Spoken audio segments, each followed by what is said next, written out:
Vote से क्या मसला हो। जो अमीर है ना वो आज भी कायम है, चाहे वो आगे है चाहे वो पीछे है। जो माड़ा बंदा है, शरीफ बंदा है, सफेद पोश बंदा है, वो उसको वो ये या इंक्रोचमेंट ऑफिसर ईमानदार से वो तो कहते हैं किसी की भी कॉल है कोई हम जो है ना नहीं करेंगे, इक्विलिब्रियम होगा।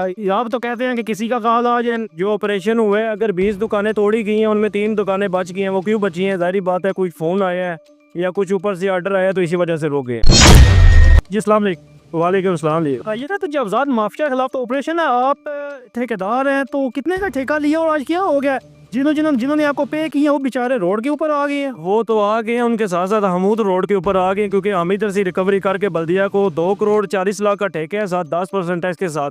2 करोड़ 64 लाख का मैंने ठेका लिया हुआ है हमने, ठीक है। इनसे हमारी हर महीने हमको रेवेन्यू हम दे रही हैं। 5 तारीख को 24,52,301 रुपये हर महीने बल्दिया को हम किस जमा करवा रहे हैं। उसके बावजूद ये कह रहे हैं नाजायज़ तजावज़ात का ऑपरेशन हमने करना है, वो करें।